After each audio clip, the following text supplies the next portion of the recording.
Dans cette nouvelle causerie, je voudrais aborder la question de l'enseignement de l'astrologie. Comment présenter l'astrologie à des gens qui veulent l'apprendre? Dans ces lieux où nous sommes en ce moment, il y a eu de nombreux cours d'astrologie à partir des années 79 jusqu'au milieu des années 90. Mais ces cours d'astrologie ont évolué sur une vingtaine d'années. Et depuis encore, mes réflexions sur l'enseignement d'astrologie ont également énormément évolué.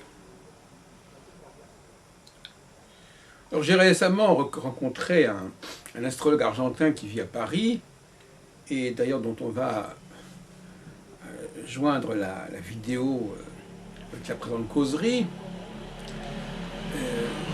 J'ai aussi rencontré, il n'y a pas si longtemps, Josiane Chartier, je crois, qui vient du Var. C'est intéressant comment les gens présentent l'astrologie, en parlent, l'exposent. Et je dois reconnaître que je ne me reconnais pas dans cette façon de procéder. On peut évidemment dire, voilà, l'astrologie c'est ça. Voilà, c'est ça, il y a ça, plus ça, plus ça, plus ça. Alors cette façon phénoménologique de décrire l'astrologie telle qu'elle se manifeste aujourd'hui, et d'ailleurs depuis longtemps, me paraît assez peu intéressante, pour toutes sortes de raisons. D'abord parce que on tombe dans ce que j'appelle le syndrome du plateau. C'est-à-dire, on met en vrac un ensemble de techniques qui sont astrologiques, qui sont dites astrologiques, qui sont connues comme étant astrologiques, comme étant partie de la tradition, de la littérature astrologique, et puis voilà. Bon. Alors donc, c'est la théorie du plateau, c'est-à-dire qu'on met sur le plateau toutes sortes de choses, et puis on dit qu'on va faire la synthèse, qu'on va relier tout cela, et finalement, moi je suis très très méfiant par rapport aux synthèses, ou en tout cas par rapport aux combinaisons, aux combinatoires. Il y a des gens qui en raffolent, moi je m'en méfie. Et par conséquent,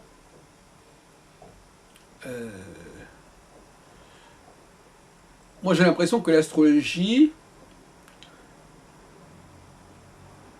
fonctionne en quelque sorte à vide. C'est-à-dire qu'en fin de compte, on ne sait pas très bien quel est son contenu, en vérité.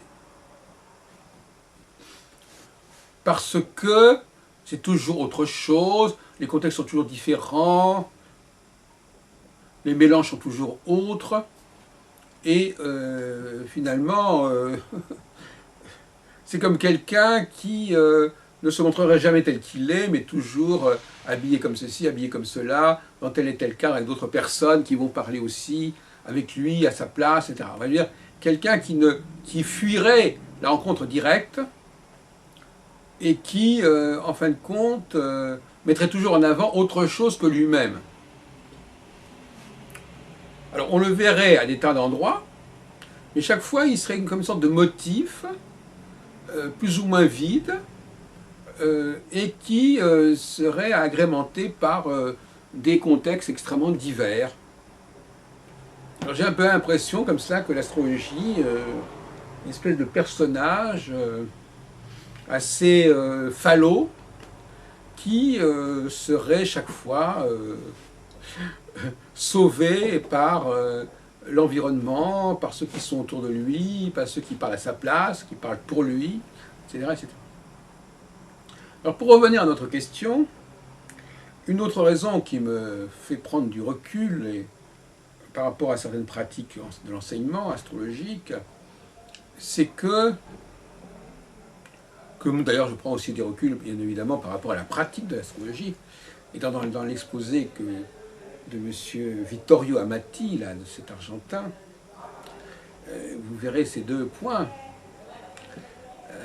ces deux travers, je dirais, d'une certaine manière. La consultation présentée comme un discours qui doit faire sens immédiatement, qui doit correspondre directement au client. Alors ça, c'est inacceptable. L'astrologie n'est pas capable de faire cela, de toute façon. Elle est un art abstrait, est un art d'esquisse, d'ébauche, du fait justement de son caractère général, son caractère universel. Chacun va capter son message en l'enrobant à sa façon, en l'intégrant à sa façon. Et ça, je ne peux pas le faire à la place de l'interlocuteur. Je dois lui fournir, certes, des éléments, des modèles, des grilles, mais je dois, et ça, il doit l'apprendre, effectivement, il doit l'apprendre. Il doit apprendre le mode d'emploi de ces grilles. Mais en même temps, il doit savoir que, de toute façon, celui qui va utiliser cette grille va l'utiliser en connaissance de cause, dans son propre domaine de compétences, et qu'il ne peut pas aller plus loin. Il y a un seuil au-delà duquel il ne peut pas aller. Et c'est ce problème du seuil qui est au cœur de notre réflexion. Beaucoup d'astrologues se posent cette question. Jusqu'où aller dans la communication, dans l'expression? Il est clair que il faut, certains diront aujourd'hui, il faut la collaboration du client,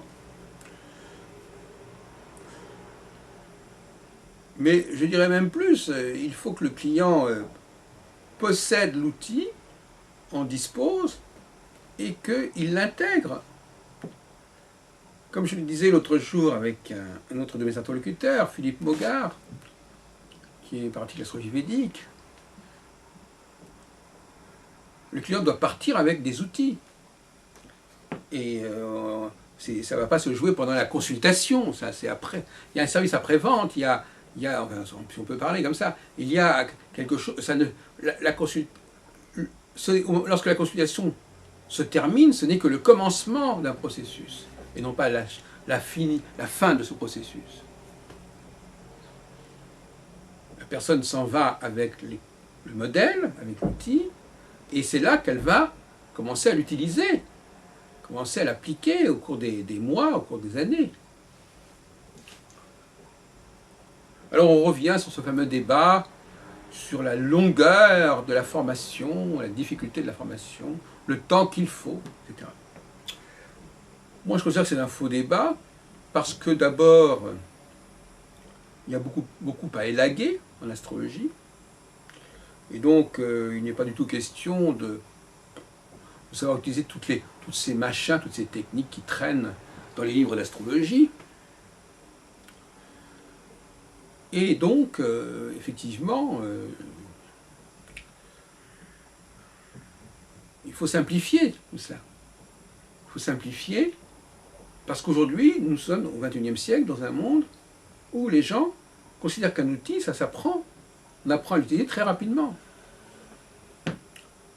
En quelques jours, en quelques heures, on doit pouvoir savoir comment l'outil doit être utilisé.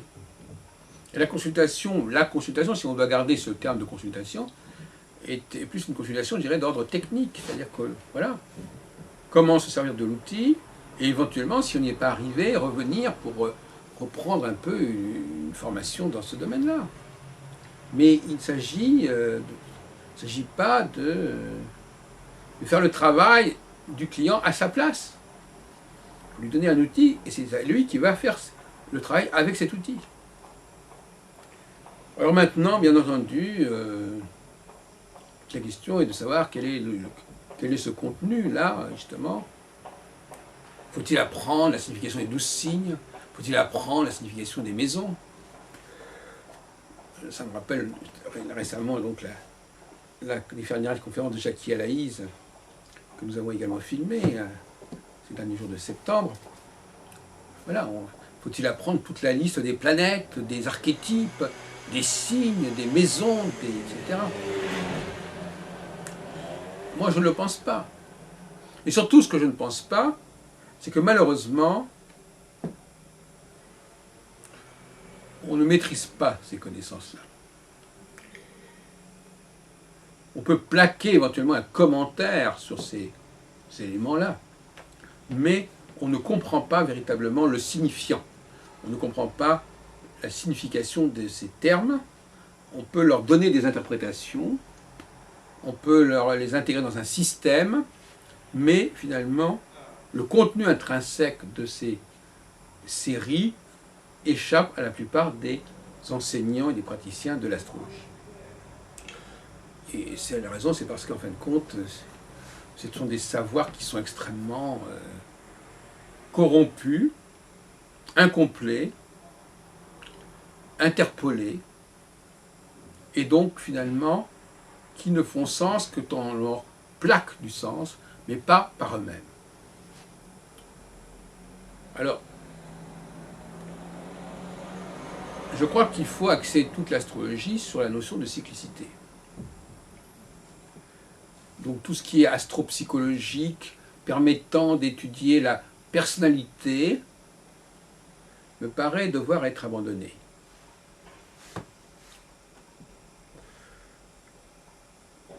Ça ne veut pas dire que nous n'avons pas de personnalité, ça ne veut pas dire que nous ne sommes pas différents, mais qu'est-ce que l'astrologie a à voir avec ça? Ce que nous devenons pour des raisons aléatoires et accessoires, l'astrologie n'en a que faire.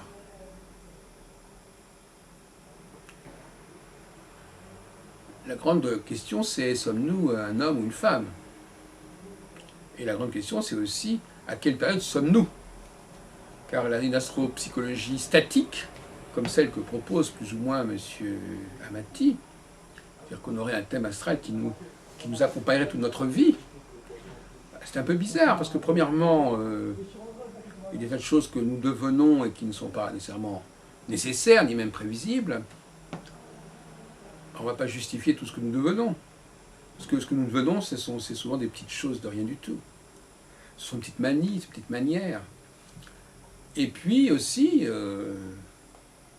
parce que nous pouvons évoluer, hein, nous pouvons nous transformer, en tout cas modifier des éléments qui nous accompagnent et que l'on associe avec nous, à notre nom, à notre personnalité, alors qu'en réalité, ils sont tout à fait extérieurs.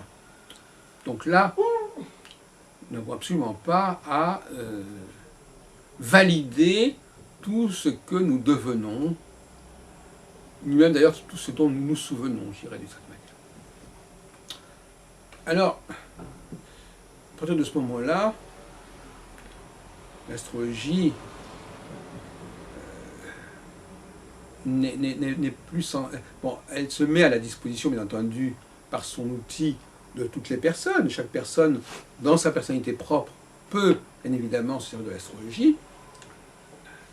Et là encore, la personne qui se sert d'un marteau ne fait pas partie du marteau. Donc, effectivement, bon, on peut tout à fait imaginer que moi, j'expose mon outil astrologique à telle et telle personne, et que cette personne l'utilise à sa façon. Mais moi, je ne vais pas dire que l'outil astrologique définit cette personne. C'est comme quelqu'un qui achète un marteau, il achète un marteau. Le marteau, il est ce qu'il est.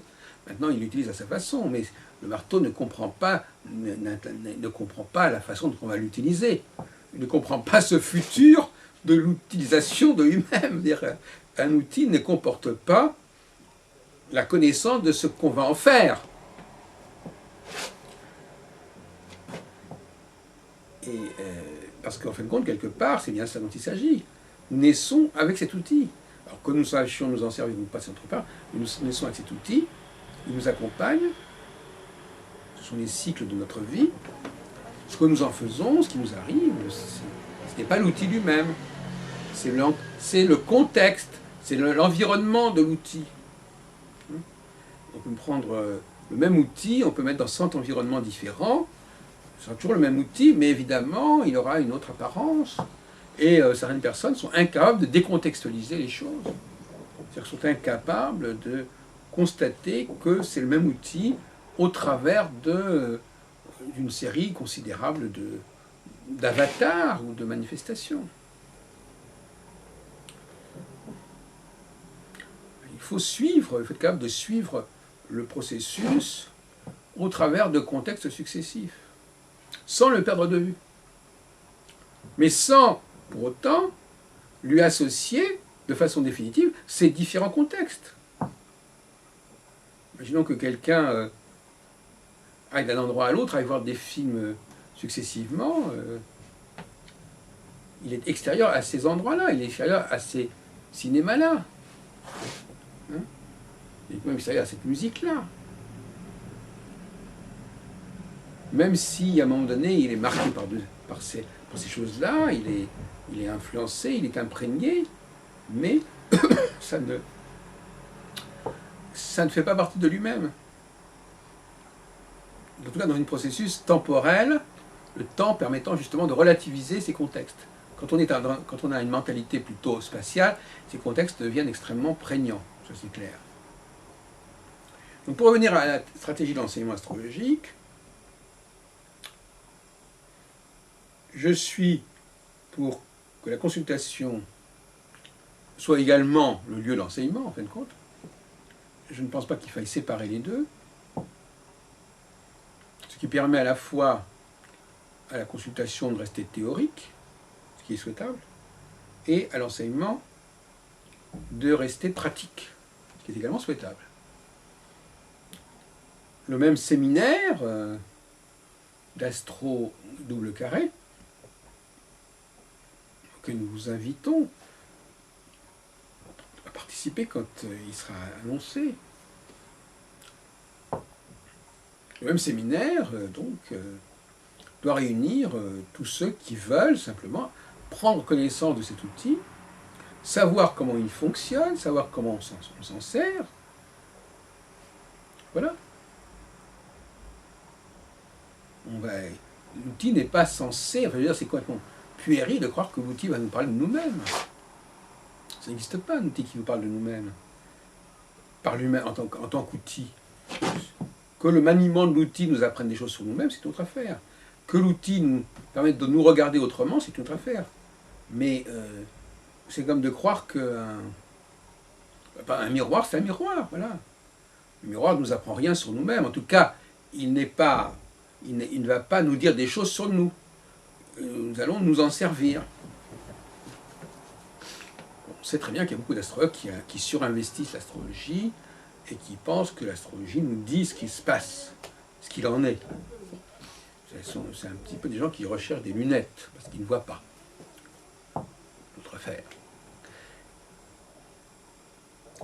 Alors, moi je me pose des questions sur, effectivement, l'avenir des astrologues, l'avenir de l'astrologie. Je pense que l'astrologie doit se démarquer de la voyance. Parce que, justement, elle est abstraite, elle est allusive, elle ne peut en aucune façon être précise, être individuelle et individualisante. Ce n'est pas son travail, mais bien évidemment, tout outil va amener une certaine forme d'individualisation, mais ça n'est pas... Un marteau va être modifié avec le temps, il va peut-être prendre des coups, il va peut-être prendre de la peinture, et puis de toute façon, il va servir de façon très particulière dans chaque cas. Mais bon, peu importe. Donc effectivement, nous avons des outils à transmettre. L'outil principal étant pour l'astro double carré le cycle de Saturne avec ses 8 phases de 3 ans et demi, alternativement bleu et rouge, dont je parle dans d'autres vidéos, dans d'autres causeries. Alors je voudrais mettre justement à ce propos en garde contre certains écueils. D'abord, je pense fondamentalement que l'astrologue est capable de comprendre le monde, de comprendre ce qui se passe dans le monde, et de le commenter avec la grille qu'on lui fournit. Cette grille peut d'ailleurs servir aussi bien à des journalistes qu'à des historiens, qu'à des économistes, qu'à des psychologues, etc.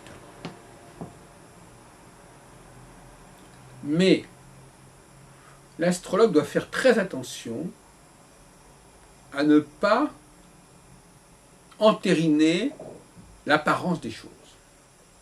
Alors moi j'ai été très marqué dans ma jeunesse par l'hindouisme, par la notion de maya, d'apparence, et par conséquent, on ne s'arrête pas on s'aperçoit constamment qu'on est piégé par l'apparence de quelque chose qui serait naturel, ou du moins qui serait une nécessité. Quelles sont les vraies nécessités dans ce monde? Par exemple, l'un des écueils de l'astrologie mondiale, c'est de croire que le système parlementaire est le seul existant. De croire que les seuls changements politiques, c'est les changements de gouvernement. C'est le changement de majorité. Ça n'est pas que cela. Il y a d'autres diverses façons pour un pays d'être dans la politique. Pas forcément par le parlementarisme, pas forcément par les élections. Je ne veux pas faire l'apologie du coup d'État, mais d'une certaine manière, je ne crois pas que les systèmes électoraux soient infaillibles. Je ne crois pas qu'ils produisent forcément des choses intéressantes. Et surtout, je crois qu'ils fabriquent de la fausse monnaie qui chasse la bonne. La machine électorale, c'est une sorte de machine à fabriquer des faux billets. Alors, effectivement, il y a une alternance qu'on pourrait comparer à l'alternance entre la République et la monarchie. Et on voit bien qu'actuellement, par exemple, en cette année 2011, les monarchies ont beaucoup mieux résisté que les systèmes républicains ou pseudo-parlementaires, etc. Parce qu'il faut bien comprendre que l'hostilité de beaucoup de gens à ce qu'on appelle des dictatures, en réalité, ce n'est pas tellement ça le problème. C'est plutôt l'hostilité à des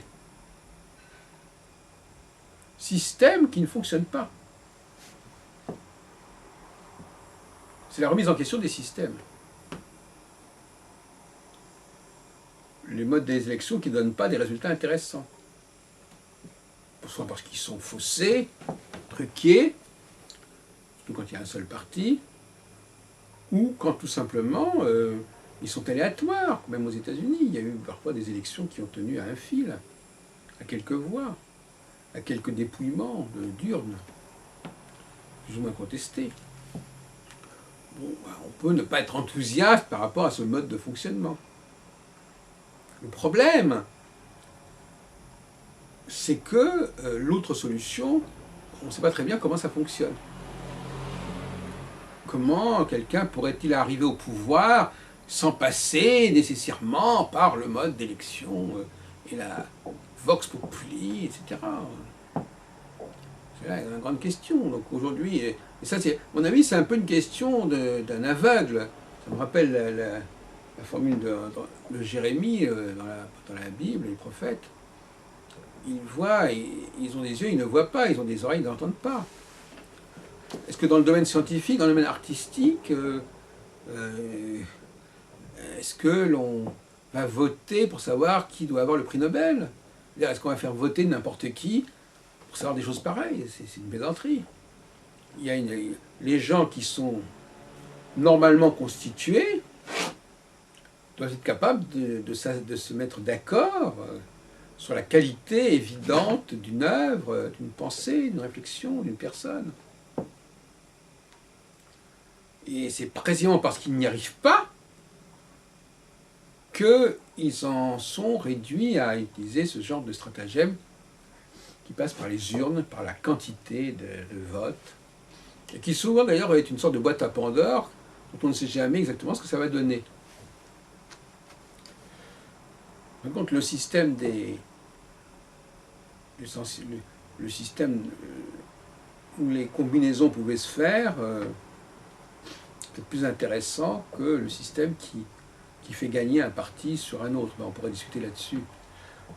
Mais ce que j'apprécie dans le système politique français, justement, c'est la possibilité pour le président de la République, qui est une sorte de monarque républicain en réalité, de changer de Premier ministre. Et ça signifie que ce Premier ministre qui n'est pas forcément élu par le peuple. Des gens comme Georges Pompidou ou Raymond Barre ont été Premier ministre sans être députés au départ.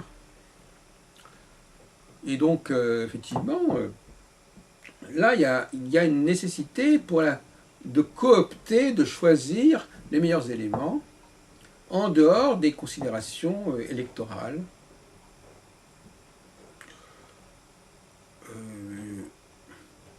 Le président de la République française a cette vocation, cette charge, de s'entourer de personnages qui ne sont pas nécessairement loin par le suffrage universel, etc., etc. Et cela, ça correspond justement à l'alternative, à l'alternance de la phase bleue et la phase rouge. La phase bleue favorisant tout ce qui est systématique, tous les rouages, tout le système comme ça, des automatismes qu'on déclenche par les votes, une sorte de machine qui produit comme ça, qui produit des députés, qui produit des présidents, des ministres, etc. Et puis en phase rouge, on ne croit plus trop à cette machine, et à ce moment-là, on va directement choisir les personnes qui semblent intéressantes, qui semblent avoir des potentialités remarquables, et on leur donne des responsabilités, quand bien même ne seraient-ils pas ni passés par l'ENA, ni passés par telle et telle formation, qui est intéressant. Bon. Le problème, c'est qu'il y a des gens qui fonctionnent à l'envers. Ils disent il faut passer par là pour être quelque chose, pour être quelqu'un. Alors, donc, je crois que ce sont des choses qu'il faut exposer dans une initiation. Hein, c'est pas la peine de passer son temps à exposer la signification des 12 signes, des 12 ceci, des 12 cela. Tout ça, c'est du remplissage. Tout ça, c'est des façons de parler. Mais en réalité, il y a un cycle, et ce cycle passe par des phases. Et ces phases, on peut les décrire comme une phase, d'une part, qui va inventer des choses, qui va mettre sur pied des choses au niveau générationnel, c'est-à-dire que dans un temps qui est l'instant de vie de la génération, c'est l'écume des choses en fait. Et puis, à un moment donné, tout ça est un peu balayé. Et on en revient à des choses beaucoup plus anciennes, beaucoup plus ancrées, beaucoup plus lourdes, et qui ne s'inventent pas du jour au lendemain. La phase bleue, c'est un peu le truc du jour au lendemain. Du jour au lendemain, on décide de créer une union, une zone, un empire. Bon. C'est la modernité. Mais cette modernité, elle doit partager son temps avec la phase rouge qui, elle, au contraire, est la phase de l'enracinement, de l'origine, de la source, du ressourcement.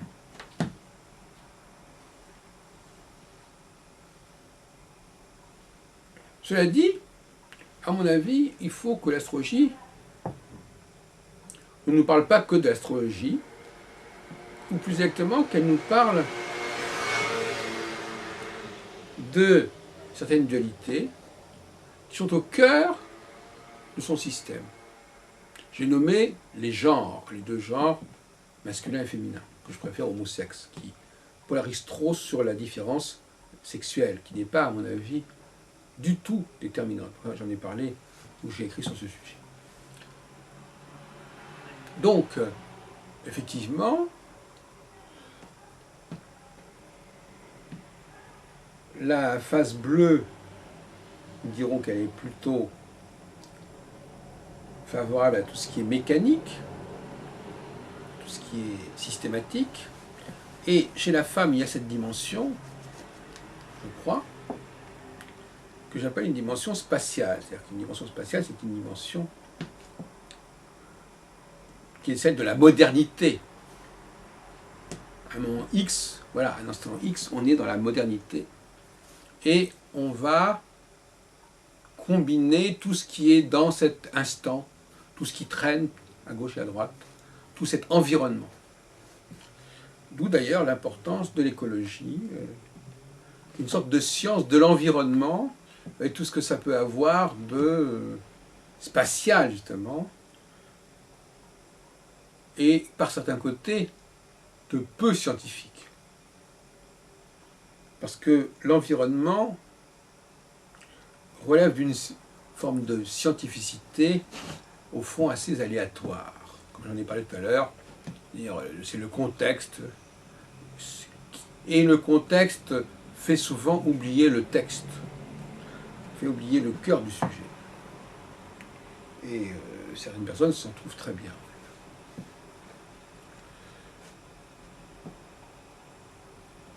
J'ai donc proposé de considérer que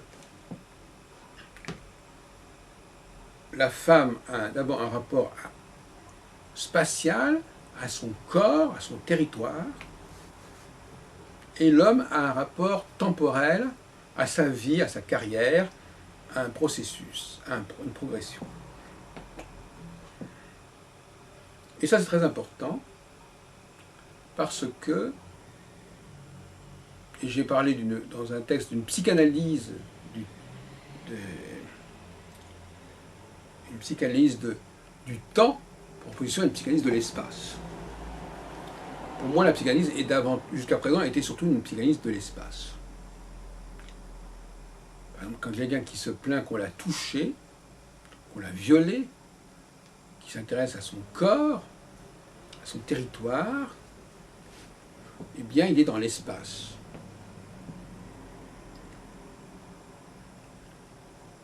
C'est-à-dire qu'il a une sensibilité à tout ce qui est autour de lui, tout ce qui entre dans son territoire, dans son périmètre. D'où une hypersensibilité des femmes à toute intrusion dans leur périmètre physique intime. En revanche, les hommes, eux, seraient dans une problématique temporelle, et ce qui les gêne, c'est qu'on interfère avec leur progression, leur carrière, leur évolution. Donc voyez-vous, il y a donc deux conceptions de l'intrusion qui se complètent.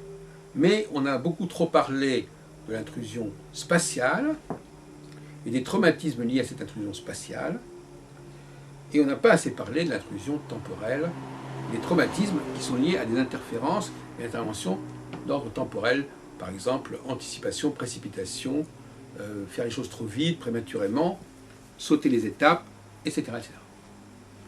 Alors c'est très important que l'on équilibre ces deux plans. Je pourrais presque aller parler du délit d'offense spatiale et le délit d'offense temporelle. Alors on parle beaucoup trop de l'un et pas assez de l'autre, notamment dans l'affaire DSK. Parce que l'affaire DSK, justement, elle nous met en évidence ce phénomène. D'un côté, un problème territorial quelqu'un se voit reprocher d'avoir empiété sur le territoire physique de telle femme. Et de l'autre côté, bien évidemment, tout le processus engagé par la justice américaine qui vient compromettre considérablement l'avenir de DSK, la carrière de ces personnages. Et donc pour moi, il y a un parallèle entre ces deux méfaits, ces deux problèmes. Et il y a même deux philosophies du droit, deux droits qui s'opposent et qui tendent à minimiser les problèmes et les valeurs du camp adverse. Donc je crois qu'il va falloir, là on s'éloigne un petit peu du sujet, mais pas tant que ça, il va falloir effectivement réagir et mettre dans le, je dirais presque dans le code pénal ou civil, tout ce qui vient entraver le temps de la personne. Tout ce qui vient lui gâcher le temps, lui faire perdre du temps, et l'empêcher d'évoluer et de se développer et de s'épanouir comme il le devrait. Toute personne qui intervient pour que le temps, qu'on arrête le temps, qu'on ne continue pas à chercher, qu'on ne continue pas à réfléchir, qui ne vous donne pas le temps de faire les choses comme il faut, elle serait en quelque sorte en faute. Alors quel rapport avec l'astrologie? Le rapport avec l'astrologie, c'est que, bien évidemment, le sens du temps est une qualité assez rare.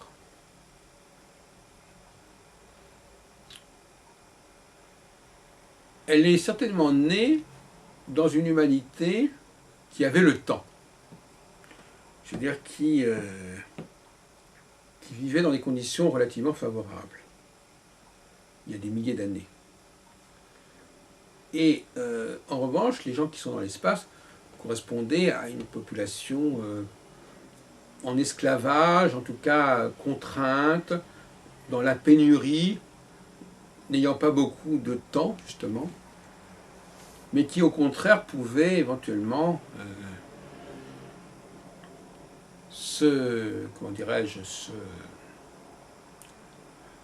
satisfaire de toutes sortes de choses qui pouvaient être autour. Alors là, on a l'exemple culinaire que je ressors souvent. Si tel produit n'est pas satisfaisant,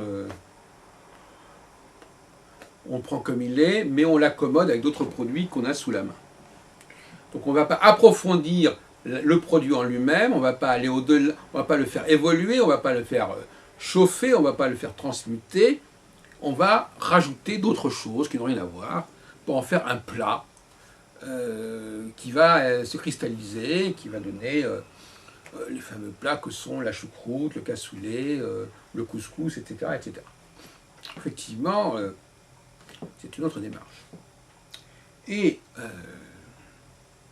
en phase bleue, la phase bleue est une phase justement spatiale. C'est-à-dire une phase où il n'y a pas beaucoup de temps. Il faut inventer quelque chose en peu de temps. Il faut mettre sur pied quelque chose. Alors on va rapprocher des populations différentes qui sont là dans un même espace et on va les faire travailler ensemble, par exemple. Au lieu d'améliorer, c'est un mot qui est un peu problématique, surtout quand on pense à l'eugénie, au lieu d'améliorer une chose en elle-même, une population en elle-même, on va la prendre telle qu'elle est, parce qu'on n'a pas le temps de faire cela, mais on va la combiner avec d'autres choses, dans un ensemble qui sera forcément hétérogène, hétéroclite, hybride. Donc la phase bleue est une phase de créativité dans la précipitation, si on peut dire. En tout cas, d'une créativité qui ne tient pas compte spécialement du passé. Parce que, ou du moins qui, en tout cas, n'a pas le temps de faire travailler les choses. Et donc on les met ensemble, on les rassemble, on les assemble, on les rapproche, et on les fait cohabiter, mais finalement, comme je disais tout à l'heure, c'est toujours un petit peu un mélange, un peu n'importe quoi. Alors que la phase rouge qui vient ensuite, qui alterne, est une phase au contraire beaucoup plus, je dirais, dans la continuité. On va vers des gens qui ont déjà un passé, qui ont déjà fait leurs preuves. On va pas vouloir mettre n'importe qui avec n'importe quoi. Au nom de la modernité, au nom du fait qu'on n'a pas le temps. Parce que les gens qui parlent de la fin des temps, c'est en fin de compte des gens qui n'ont pas le temps. Et oui, on voit très souvent ça, c'est le même comportement. On n'a pas le temps, les choses vont se terminer, donc il faut bouger, il faut se précipiter, il faut avancer, on est dans l'urgence. Ça, c'est des démarches spatiales. Le grand paradoxe des démarches spatiales, c'est qu'elles parlent beaucoup du temps. Mais on les en parle d'une manière un peu perverse. Elles parlent de la fin des temps, donc c'est la fin des temps, donc il n'y a plus le temps. Ou c'est l'instant, et l'instant, ben, c'est pas non plus le temps. Donc effectivement, et je m'en arrêterai là, l'enseignement de l'astrologie doit parler de choses extrêmement simples, qui s'adressent à toutes les professions, à toutes les personnes, mais l'astrologue n'est plus là pour se substituer aux gens. Il leur donne des outils, ils doivent partir avec ces outils, des outils qui sont faciles à apprendre, faciles à utiliser, et donc arrêtons de dire que l'astrologie c'est très chose de très long, de très compliqué, et qu'il faut beaucoup de temps, et que donc personne ne peut l'apprendre, donc il faut passer par l'astrologue.